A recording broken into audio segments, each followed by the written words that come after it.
तो 2015 का जो पेपर है जिसका मैंने अभी सोल्यूशन प्रोवाइड कराया था, उसी का एनालिसिस देख लेते हैं कि जैसे वो टॉपिक कौन कौन से हैं जो let's say top 5 most important topics हैं जिनसे बहुत सारे क्वेश्चंस आए थे। किस किस टॉपिक से क्वेश्चंस आए थे, किस टॉपिक से बिल्कुल ही क्वेश्चंस नहीं आए थे। पर इसका मतलब ये नहीं है कि आप छोड़ दो। जैसे कि इसमें आप देखोगे प्लांट मॉर्फोलॉजी से एक भी क्वेश्चन नहीं आया, लेकिन बाकी के जो पेपर्स रहे थे उनमें क्वेश्चंस बने थे। तो इसीलिए सिर्फ इतना एक माइंड में आपके रखने के लिए कि हाँ, जैसे यहाँ पे आप देखोगे तो एनिमल किंगडम, जैसे पहले आप ये देख लो, ये है। तो यहाँ पे आप देखोगे कि ये जो है ये नंबर ऑफ़ क्वेश्चंस हैं। जैसे यहाँ पे 2, 5, 10 ये दिख रहा होगा, 30 तक है। तो जैसे आप ये देखोगे तो एनिमल किंगडम पहले एक बार ऐसे ही देख लो, फिर नंबर्स हम देख लेंगे। जैसे सबसे पहले एनिमल किंगडम सबसे ज़्यादा क्वेश्चंस बने थे। फिर ह्यूमन फिजियोलॉजी, दोनों ही अपने आप को बोलेंगे कि जूलॉजी वाले पार्ट है। जेनेटिक्स उसके बाद है, उसके बाद सेल बायो है, फिर एवोल्यूशन है, और ये सब जो है मोल बायो भी काफ़ी इंपॉर्टेंट है। तो ये जो टॉप 10 में दिखाई दे रहे होंगे उनको देख लेना।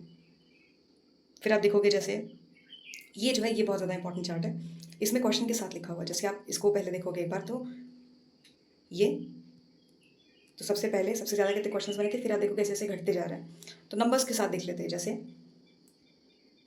ये है एनिमल किंगडम, इससे बने थे 28 क्वेश्चन, और ह्यूमन फिजियोलॉजी से 18 क्वेश्चंस, जेनेटिक्स से 17 क्वेश्चंस, सेल बायो से 17 क्वेश्चन, मॉलिक्यूलर बायोलॉजी से लगभग 13 क्वेश्चंस बने थे।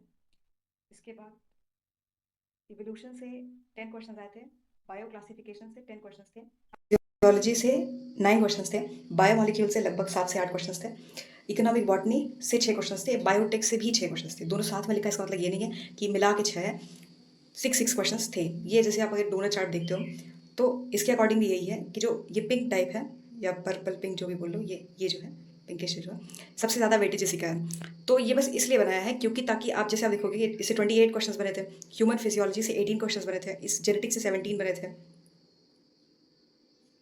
जैसे आप ऐसे देखोगे तो 50% के आसपास तो जो पूरा वेटेज है इसको अगर आप ले लो इसको, जैसे ये animal kingdom, human physiology, genetics, cell bio, evolution, bio classification, mol bio, तो इतने में ही आपका बहुत सारा टॉपिक्स कवर हो जा रहा था। तो हाई यील्डिंग पार्ट्स ये रहेंगे। उसके बाद बाकी भी हैं तो उनको हम अलग से देख लेते हैं। जैसे ये आप देखोगे जो बचे हुए पार्ट्स थे, ये है नंबर, यहाँ पे आप देखोगे तो ये नंबर लिखा है 5, 4, 3, 2, 1, तो ये नंबर ऑफ क्वेश्चंस है। तो यहाँ पे अगर आप देखोगे ये क्या है, इकोलॉजी, ये है बैक्टीरिया, ये है ह्यूमन रिप्रोडक्शन। जब मैं कहूँ ह्यूमन रिप्रोडक्शन तो इसका मतलब होगा इसमें हेल्थ भी इंक्लूडेड है। उसके बाद ये है फंगी। तो इन सब का आप देखोगे एक बराबर है, ये एक बराबर है। तो 5 क्वेश्चंस चारों से थे, 5, 5, 5 एंड 5। फिर उसके बाद ये जो है ये प्लांट एम्ब्रियोलॉजी है, इम्यूनोलॉजी है, एनिमल ब्रीडिंग है, जैसे कौन सा सेंटर कहाँ पे है ये सब, और नाम भी कई बार पूछ लेते हैं। तो ये 3 टॉपिक्स एक साथ लिखे गए हैं। इसका मतलब ये नहीं है कि तीनों मिला के इतने क्वेश्चंस बने थे। इसका मतलब ये है कि प्लांट एम्ब्रियोलॉजी से 3 क्वेश्चंस थे, इम्यूनोलॉजी से 3 क्वेश्चंस थे, एनिमल ब्रीडिंग से 3 क्वेश्चंस थे। और इसी तरीके से ये आप देखोगे ये 3 है, तो ये आप ऐसे देखोगे तो ये और ये 2। फिर एल्गी से भी 3 ही क्वेश्चंस थे। फिर ये आप यहाँ देखोगे इसको, तो यहाँ पे भी कुछ टॉपिक्स हैं। जैसे आप ये देखो, ये यहाँ पे bryophytes, pteridophytes, lichen, virus, plant anatomy, diseases. तो ये जो टॉपिक्स हैं यहाँ पे आप देखोगे तो ये जो है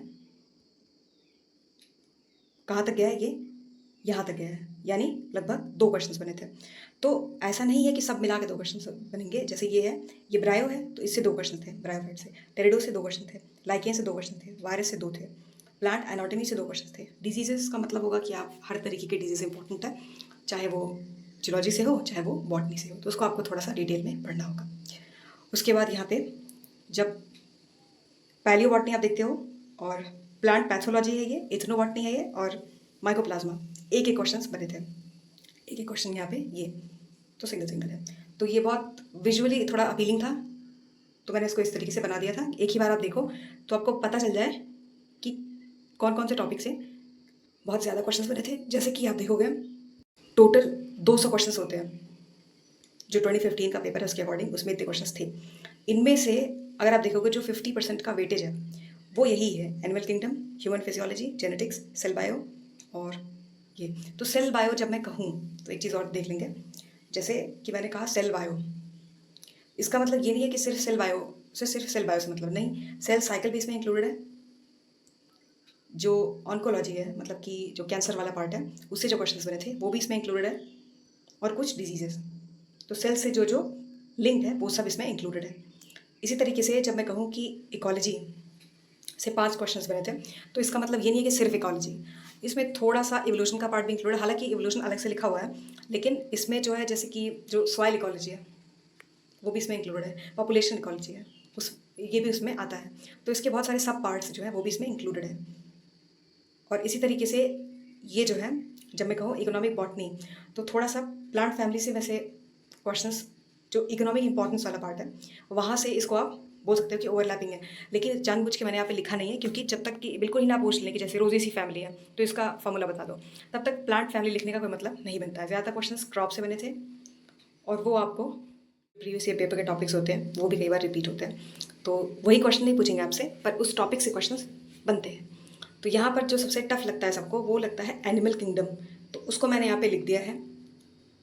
बाकी जाने से पहले जो आपका पेपर है 24 और 15, 18 और 21, इन सबको फुल लेंथ मॉक टेस्ट समझ के लगा लेना। इससे स्पेशली जब एग्ज़ाम बहुत पास हो, उससे क्या होता है कि आप अपने आप को ऑलरेडी उस इन्वायरमेंट में रख के देख लेते हो कि स्ट्रेस मैनेजमेंट, इमोशनल मैनेजमेंट, वो सारी चीज़ें जो होती हैं वो बहुत ज़्यादा भूल तो नहीं रहा, वो सब आपको थोड़ा सा समझ आ जाएगा। प्लस आपको ये भी, अब जैसे मान लो आपने पेपर लगाया 2015 का, वो टफ पेपर है, लेकिन अगर आपने 2021 का पेपर सॉल्व किया बिल्कुल वैसे ही 2 घंटे बैठ के टाइमर लगा के अच्छे से सब कुछ करके आपने सॉल्व किया, लेकिन अगर आप देखते हो कि जो बायो के पेपर्स हैं, जो भी क्वेश्चन आए हैं, उनमें से आपके सिर्फ लेट से 30-40 इतने ही क्वेश्चन सही हो रहे हैं, तो इसका मतलब ये है कि आपकी स्ट्रैटेजी में कुछ गड़बड़ है, उसको आपको थोड़ा सा ठीक करने की ज़रूरत है। या मे बी आपने रिवीजन बहुत कम किया है, तो एक्टिव रिकॉल करने की ज़रूरत है। तो आप अपनी कमी खुद से पता कर सकते हो, और जो दिक्कतें हैं उनको आप ठीक कर सकते हो, अगर आप फुल लेंथ मॉक टेस्ट समझ के दोगे तो।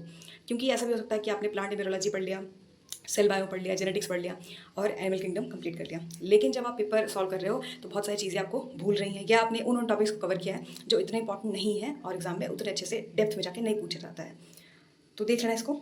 लेकिन यहाँ पे सिर्फ एनिमल किंगडम को लिया है, तो एनिमल किंगडम देख लेते हैं। एस्कैरी से क्वेश्चन बना था, mollusca, paramecium, sponges, nematodes, earthworm और आर्थ्रोपॉड्स, इकार्डोमेटा और तीनिया। स्नेक से क्वेश्चन बना था, cockroaches, fish, frog versus toad, और बर्ड से स्कल देख लेना, फीड देख लेना। कुछ यूनिक फैक्ट्स जैसे कि जो सिर्फ और सिर्फ उसी के बारे में, जैसे हमने देखा पूछा था कि कौन पानी नहीं पीते, बिना पानी पिए रह लेंगे, घंटों घंटों तक सोए रहेंगे, सोएंगे ही नहीं, तो जो एक यूनिक पार्ट होगा किसी एनिमल का, वो उसको यूनिक अगर बना रहा है तो वो थोड़ा सा पूछने के चांसेस बढ़ जाते हैं, और एक्सेप्शंस जहाँ जहाँ मिले वो थोड़ा इंपॉर्टेंट होगा। मैमल फेवरेट है, और इकोनॉमिक जूलॉजी में जहाँ जहाँ आपको कल्चर, सेरिकल्चर, एपीकल्चर, ये जो कल्चर वाला पार्ट है, इसको अलग से आप चाहो तो इसको पढ़ लेना, क्योंकि क्वेश्चन बना था। तो ये है एनिमल किंगडम वाला पार्ट। बाकी के पार्ट आप देख लेना, जैसे आप जब पेपर सॉल्व करोगे तो उसमें आपको क्वेश्चन नंबर 1 से 200 तक जो जो टॉपिक्स मिलेंगे उनको आपको एक कॉपी पे एक जगह साइड में नोट करते जाना है, और उसको इंपॉर्टेंट मान के उसको अलग से नोट बना लेना है, और नोट का नाम लिख देना कि हाई यील्डिंग टॉपिक्स, या फिर previous year papers topics, most important topics. तो ऐसे करके उससे क्या होगा कि ये वही टॉपिक्स हैं जो बहुत ज़्यादा रिपीट है। साथ देखोगे कि इन सीटू एक सीटू, इसके एग्जाम्पल्स मोस्ट फेवरेट एग्जामिनर के, तो कुछ कुछ टॉपिक्स हैं जिनको आपको छोड़ना नहीं है, और वो रिपीट होते हैं, तो इसीलिए अच्छी बात है। तो आप उसको थोड़ा सा डेप्थ में पढ़ लेना, प्लस रिविजन करना बहुत बहुत बहुत इंपॉर्टेंट है, उसको भी अलग से कर लेना है। तो हमने आज ये 2015 का जो एनालिसिस था उसको कंप्लीट कर लिया, और अभी जो बाकी पेपर हैं जैसे कि 21, 18 और ये सब, तो वो धीरे धीरे कंप्लीट होता रहेगा, प्लस एनालिसिस भी। और इस लेक्चर का अगर आपको पीडीएफ चाहिए, लेक्चर तो क्या ही था, पीपीटी है, लेकिन जो पीडीएफ है आप कम्युनिटी पोस्ट, ये जो है टेलीग्राम के कम्युनिटी पोस्ट देख लेना, वहाँ पे आपको इसका पीडीएफ मिल जाएगा। और एक बार सिलेबस के पॉइंटर्स उनको अलग से देख लेना, प्लस 2015 का जो सोल्यूशन पार्ट है उसको मैंने अलग से प्लेलिस्ट बनाया था। बाकी 21 और 18 ये अभी बाकी है, टाइम मिलता है तो मैं इसको आपको कंप्लीट करवा दूँगी। एग्ज़ाम से पहले पहले 21 तो हो ही जाएगा, लेकिन 18 का देखते हैं।